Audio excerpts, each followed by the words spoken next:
Have you ever noticed how the internet reacts to teenage couples like they're watching a royal wedding? Like, for example, two 15-year-olds post a video holding each other, and all of a sudden, someone in the comment section is saying something like, if they ever break up, I'll never believe in love again. Like, just calm down. These people haven't even started paying taxes. In today's video, we're gonna be talking about something that has been quietly getting weirder over time: the internet's obsession with teenage relationships. From shipping them to psychoanalyzing every single video that they post to basically turning kids into mini celebrities just because they are dating each other for some reason. To me, it's giving the weird aunt that asks you if you already have a boyfriend, that kind of energy, but this time multiply it by millions, because that is how these teenagers are online sharing their relationship to everybody, and the internet is somewhat obsessing over them. With that being said, let's dive right into it, shall we? Hello everyone. Hi, my name is Kelly, and in today's video, I'm gonna be talking about how the internet obsesses over teenage relationships for no clear reason at all. Do you all remember when young love used to be private? I mean, you would maybe hold hands behind the school and pray your friends didn't find out. Now, it's not just public, it is basically content. Take Eliana and Noah, for example. These two teenagers cannot even post a single picture without the comment section exploding like it's the Grammys or something. People are always tracking every glance, any clue that somewhat hints at a breakup. And what makes this very creepy is that there are entire fan accounts just dedicated to posting videos titled "Noah looked sad here" or "Eliana and Noah aren't together anymore." Like, are you guys okay? These kids can't even make a video together without somebody trying to look too deep into it, like there's something wrong with them. And it's not just them, because we have other couples like Ciara and Samar, Sadish and Kaido, Embry and Aiden. I'm gonna mention these last two,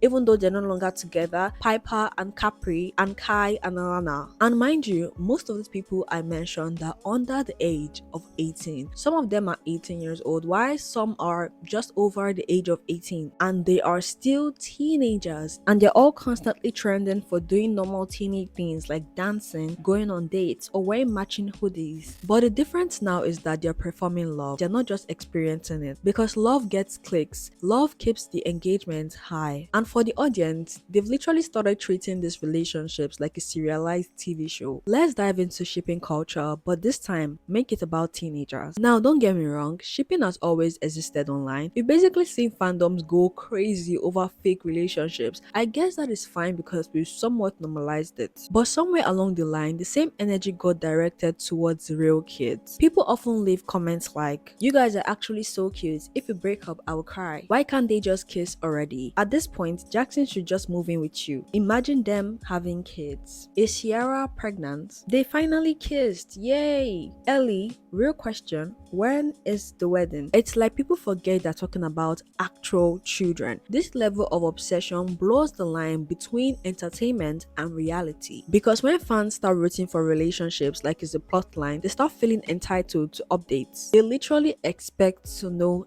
every single thing about that relationship. So when one of these kids takes a break or looks upset in a video, people immediately start dissecting it, saying things like, "This guy is obviously already tired of you." You know, normal things to say to a minor. Am I right? When you zoom out, something becomes clear. We've turned teenage relationships into a form of public property, something that fans feel like they can overanalyze, speculate on, or even fight over. Now, we all know the word parasocial gets thrown around a lot, but this is the final boss of parasocial relationships, because it's not just one person fans are projecting onto. It is this shared fantasy of the perfect relationship that they can escape into. And when this happens, adults and even older teens project their own nostalgia onto them, saying things like, "They're so pure, I miss when love used to be like this," when these children are just trying to film a transition video or maybe a video of them lip syncing together without necessarily starting a fandom war. And the worst part to all this is that when they eventually break up, because they are 15 years old, the internet goes crazy. You see people making videos like, "I can't believe in love anymore. Now that they're breaking up, I'm literally crying. I don't think I could ever find love anymore." Who are you kidding, for God's sake? If they break up, I'll never believe in love again. If they break up, I'll never believe in love again.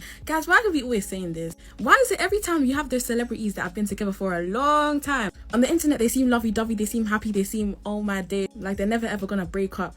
Now if they break up, oh yeah, I'm never gonna believe in love again. What do you mean? I even used to say this myself, and I'm like, why? It is more like the audience experiences grief because in their mind, this breakup isn't between two teenagers, it is basically the death of a storyline. Like imagine being 14 and realizing millions of people are invested in your relationship. That is not cute at all, that is a psychological pressure. These couples start to play roles, they smile through awkward moments, they film cute couple videos even if they're tired or annoyed. They might even feel like they can't break up because of the backlash. And this is where it starts to get dark because some creators have openly talked about how they've gotten into relationships just because of the PR, because they want clout. For example, Piper, she admitted that her and Capri first got together because of a business deal. They were basically just doing business together by collaborating. And they will often pull off stunts like them breaking up and her losing over 100,000 followers just because of that quote unquote prank. When you mix business with teen emotions, you get something that's not romance, it is literally marketing. Let's take Kai and Alana. Now, they are no longer together, but I want to use them as an example for this video because I know that a lot of people were rooting for them when they were dating, and when they eventually broke up, it was a whole fiasco online. I mean, people were basically making videos that would never believe in love again, and except from that, they got into a little bit of like drama, talking back at each other as to why they broke up. Get why Kai and Alana broke up, people break up, things happen, to come onto the internet and talk about how your partner didn't get intimate with you and then let other people insinuate in the comments that your ex-partner is a fake gay because they didn't get intimate with you is actually fucking disgusting. Your partner does not owe you any type of sexual relations just because they've had other previous sexual relations or just because you're in a relationship in fucking general. That's just not how it works. I've never seen two couples look exactly alike and I was genuinely shocked. Now in this case, Kai and Alana might have genuinely loved each other, but if people keep leaving comments like relationship goals here and there, they might feel the need to always adhere to being the relationship goal so that people would not look down on them or not follow them anymore, even though that's not what they truly want. And that is what is very concerning about all this. We're not just acting as spectators anymore, we've literally made children feel like they have to act in love just for us. Now let's address the elephant in the room. It's not just kids doing this, adults are doing this too for some reason. I mean, people in their mid-20s, late 20s, even early 30s overanalyzing what kids are doing and who they are dating just because they want to feel that sense of nostalgia. When adults participate in this fandom culture, it normalizes the idea that it's fine to publicly speculate on minors' love lives, and it's definitely not.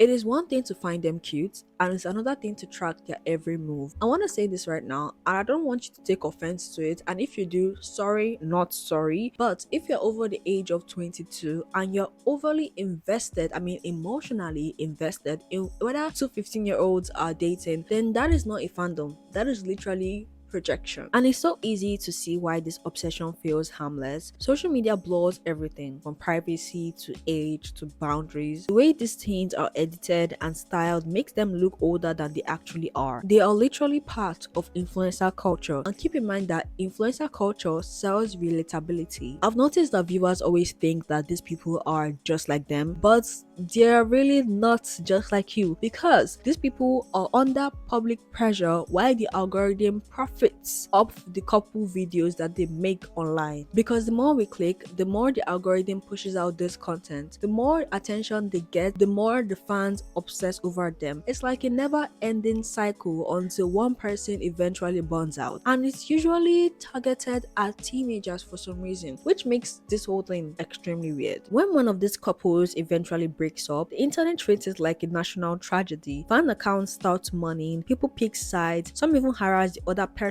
with DMs. Meanwhile, both of these kids, or let's just say teenagers for the fun of it, are probably crying in their bedrooms, realizing their breakup has hashtags trending on Twitter. That's the part people forget. These people are children who are learning about heartbreak for the very first time sometimes, except they're doing it in front of millions of strangers. The internet takes their pain and turns it to some form of entertainment, and once that breakup hype fades, boom, they've moved on to the next couple. And the uncomfortable truth to all this is that we all like cute couples, right? We all like romance, but somewhere along the lines, we've stopped seeing these teenagers as people and started seeing them as storylines. We can all support young creators without turning their love lives into reality TV. We can just let kids date in peace, and maybe we can start recognizing that not everything has to be content. At the end of the day, love between teenagers should be awkward, private, and honestly, let's just say kind of cringe. That is what makes it real. It shouldn't be analyzed like a Netflix TV show or even monetized like a brand deal. Because if we keep treating teenage love like a spectacle, then maybe the creepy part isn't really them posting. It's really about us, because why are we so invested in their relationship? Anyways, that is all for this video. Let me know what you think in the comment section below. Your opinions really matter. Make sure to like and subscribe. I'm not forcing you, but you can still like and subscribe if you want to. And yeah, I'm gonna see y'all in the next one. Bye.